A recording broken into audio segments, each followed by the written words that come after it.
गुरु पीर फकीर कभी किसी को बुरा कहते ही नहीं। आदमी का मन बुरा होता है, आदमी अपने बनाए प्रपंच में खुद ही फंस जाता है और मन फिर ऐसी मोहर लगा देता है कि वो सतगुरु के दर्श नहीं करने देता या सत्संग में आने नहीं देता। कई लोगों के साथ ऐसा भी हो जाता है क्योंकि उनके मन ने ऐसा एक चक्रवात, पंजाबी जी कहते बरोड़ा, उसके चारों तरफ कस देता है कि वो सोचता है नहीं मुझे ही पता है रूहानियत का, पीर फकीर तो कुछ जानता ही नहीं। वो अपने तंग दायरे में अपने आप को कैद कर लेता है, जिसकी वजह से वो सत्संग से, अल्लाह वाहिगुरु सतगुरु मौला राम से दूर हो जाता है। तो किसी की सुना ना करो। इसका मतलब ये नहीं है कि बिल्कुल ही ना सुनो, निंदा ना सुनो, बुराइयां कोई गा रहा है वो ना सुनो, हो सके तो गालियां दो भी ना और सुनो भी ना। तो ये कहते कि ना सुनो इन चीजों को। सुन लिया, मान लीजिए कहीं निंदा सुनी गई, किसी ने गालियां दे दी वो सुनी गई, कोई गलत बोल रहा था वो सुना गया, तो 5 मिनट सुमन कर लो पानी पी के, उसी समय हिसाब किताब बराबर। जो सुना है उसका फल आपको नहीं मिलेगा, बोलने वाला जाने, करने वाला जाने, पर आप बच जाओगे। बताओ इससे आसान तरीका हो सकता है? 5 मिनट, सिर्फ 5 मिनट। तो बड़ा ही आसान है इस घोर कलयुग में परमानंद की प्राप्ति करना। वचनों को मानना होगा, सुमन करना होगा, वचनों पे चलना होगा। मन मते करोगे भाई तो लेने के देने तो फिर पड़ेंगे ही, और जब लेने के देने पड़ते हैं तब सतगुरु भी याद आता है, भगवान भी याद आता है। कई तो याद करते हैं कि मालिक ये क्या हो गया, कई फिर दोष देना ही शुरू कर देते हैं, तेरे होते मुझे ये हुआ। अरे जिसका तू बना हुआ है उसके जब वचन नहीं मानता तो फिर वो क्या करे? ठीक है, सतगुरु के वचनों पे पक्के करो रहो, फिर कुछ हो जाए मुर्शिदे कामिल होने ही नहीं देंगे, ये पक्का है।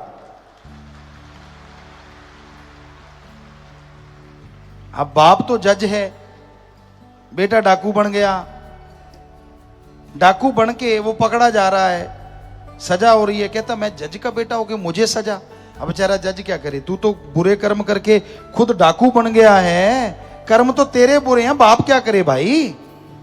तो पीर फकीर क्या करे? वो तो दुआ कर सकता है, मालिक से प्रार्थना कर सकता है, पर कर्म तो आपने करने हैं। आप पशु थोड़ा ही ना है जो खूंटे पे बंधे हुए हो कि भाई मैं तो कोई कर्म करूंगा तो जो फकीर कहेगा वही करूंगा, ऐसा तो है नहीं। आप तो खुले चढ़ते हैं, दुनिया में रहते हैं, तो वो दुनियादारी में जब आप रह रहे हैं उस समय आपके कर्म जो आप कर रहे हैं तब तो आप मर्जी के मालिक होते हैं ना। मैं जो करूं सो मर्जी का मालिक, मैं ये करूं मेरी मर्जी, वो करूं मेरी मर्जी। आप बात पे बात आ गई, आपको कई बार सुनाया भी करते हैं कि एक आदमी था, पुराने समय की बात थी, उसके पास घोड़ा था और उस जमाने में लोग घोड़ों पे अपने दाने वगैरह लेके जाया करते थे। तो घोड़े के ऊपर ऐसी बना होता था जिसे बोरा कहें या कुछ भी कहें, सामान डालने के लिए, 2 साइड में, बीच में ऐसे घोड़ा, तो इधर भी ऐसे बकेट टाइप ऐसे कपड़े का बना होता था। तो उसमें वो एक तरफ दाने डाल रहा था और एक तरफ रेता डाले जा रहा था। एक उधर तसला दाने का, इधर तसला रेते का, इधर तसला दाने का, इधर तसला रेते का। कोई दूर से खड़ा देख रहा था। उसने कहा यार ये क्या कर रहा है? कहते यार 2 मन दाने हैं तो मैं 2 मन दाने डालूंगा इधर, तो 2 मन रेता भी तो बराबर डालना पड़ेगा ना कि बराबर बैलेंस रहे, वरना ऐसे गिर जाएगा। वो समझदार था आदमी, कहते यार 2 मन है? कहता हाँ, तो 1 मन इधर डाल ले, 1 मन इधर डाल ले, घोड़े को 2 मन एक्स्ट्रा वजन नहीं उठाना पड़ेगा।